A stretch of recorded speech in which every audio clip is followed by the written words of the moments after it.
4 pelanggar syariat Islam di Kota Banda Aceh dieksekusi hukuman cambuk masing-masing mulai dari 19 hingga 42 kali cambuk. Eksekusi hukuman cambuk dilaksanakan di Taman Bustanusalatin Kota Banda Aceh, Senin siang.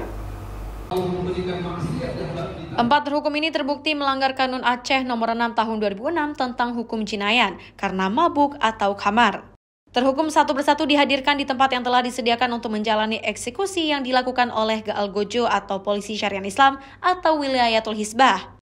Jaksa meminta Algojo menghentikan cambukan sejenak saat terhukum merintih kesakitan. Pada hitungan 10 kali, tim medis memberikan minuman dan menanyakan kondisi kesehatan terhukum untuk dilanjutkan eksekusi.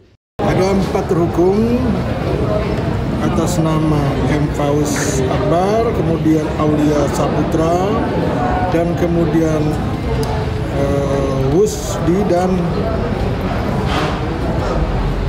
Cukri.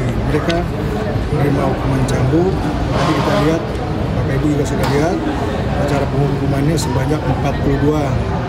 Dan kemudian kita lihat juga ada proses menunggu dalam hal penghukuman.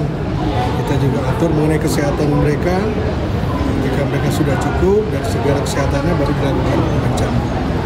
Eksekusi yang dilakukan Kejaksaan Negeri Banda Aceh terhadap 4 pelanggar yaitu M. Hafiz Akbar, Aulia Saputra, dan Yusdi terbukti melanggar pasal 5 ayat 1 Jungto pasal 16 ayat 1 Kanun Aceh nomor 6 tahun 2006 tentang hukum jenayah dicambuk 42 kali cambukan. Sementara Cukri Ramadan dicambuk 19 kali. Raja Umar, Kompas TV, Banda Aceh.